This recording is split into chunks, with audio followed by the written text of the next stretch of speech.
Okay, so Ryan, next battle here in the Royal Purple Top 16, two champions, Vaughn Gittin Jr., Fredric Aasbo. Vaughn Gittin Jr. from Baltimore, Maryland, and Aasbo from Norway, as Vaughn Gittin Jr. in that Ford Mustang, Fredric Aasbo in his brand new Toyota Supra. We'll go back to Robbins and Burkett in just a little bit. And Vaughn Gittin Jr. will lead, Aasbo giving chase in the first run of this top 16 battle. This one should be fun, Ryan. Like you said, we've only seen one battle with Aasbo and this Toyota Supra, and Vaughn says, love all the variability that you can just basically modify this vehicle. Here we go into that first and only. Oh, that's a wide swing, Ryan, but both will bring it on back. Massive angle from Vaughn Gittin Jr. now into that final outside zone. Wow, punting that cone out of the way. Really well done. That was an exciting run, man, and that was a great way to finish. Yeah, starting to see some of that really tight, close action, especially towards the end when they bunch up. And let's take a look at this. Vaughn out front first.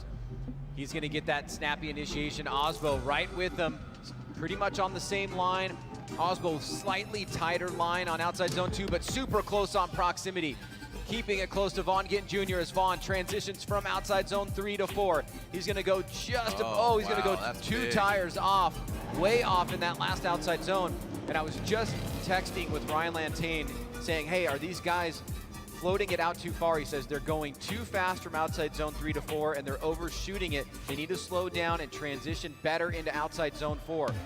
And it seems like that thinking can almost overcome you when you're trying to run as quickly as you can to the finish line, is making sure you don't overshoot that outside zone. It's a good angle right here. And here's it, yeah, this is a beautiful angle. You're really gonna see how far off Vaughn is. He's almost to the edge of the track there, which is about 6 or so feet. So really, really tough part of the course. And you can see why we always talk about that final turn to the right. Yeah, to the right? To the left. I mean, look, well, depends on where you're standing, I guess. Yeah, I've made plenty of mistakes today. It's all right. But you know who didn't on that last turn, man? Kudos to Fredric Aasbo. He kept that proximity, but he kept it a little shallower than Vaughn. That was a great move there. But let's see how Vaughn does. He's got the chrome nose in that rear view mirror. Oh, Aasbo. Nasty flick into that first outside zone, transferring into the second outside zone. Both of them taking that wider line. Going to carry more speed and more momentum into the outside zone 3. There's Vaughn Gittin Jr. Here we go, up to the side. It looks like Aasbo goes a little further this time. They're all doing it. They're all doing it. It's wanting to finish that run out of outside zone 3. I'm going for it, and then, okay, chill. It works perfect in practice, but in tandem, I think the mindset kind of shifts away, and you obviously don't want that guy to slam into. It's like a perfect recipe of potential disaster, but a huge snap to initiation. Great rate to angle there by Aasbo. Vaughn trying to tie him down, and he does get super close to that back bumper, but Aasbo on the accelerator pulls ahead on outside zone 3. Big angle into this final transition. Here comes Vaughn through the smoke line, and Aasbo as well goes well off to the outside zone, and now we've got a little bit of collision there towards the, I mean, that was right at the finish line, looks like, where they bumped each other. But let's see this crossover here. They're going to be driving towards us, coming out of outside zone 3. Aasbo screaming into this final outside zone. And there he's good on the first part of the outside zone, but the second one, he goes 2 tires off. It wasn't as extreme as Vaughn, so that's something that the judges have to work with there. But that opening did allow Vaughn to close proximity, and you have that little bit of contact. 2 runs completed. Only one man will move on. Do we have a victor? Are they going one more time? We still will go back to Burkett and Robbins. Almost halfway through our top 16.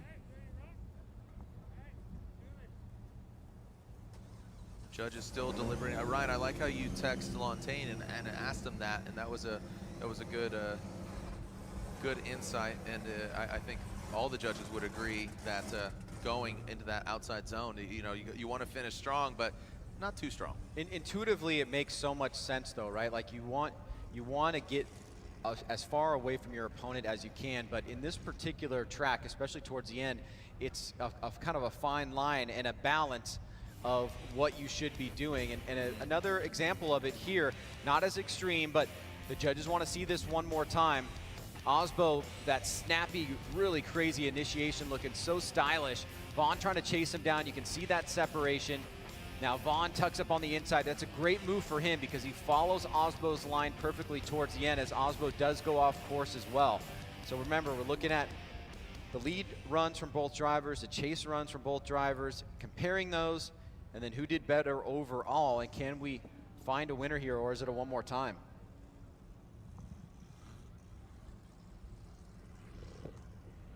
Man, still deliberating here, Ryan. Saw you. What's up?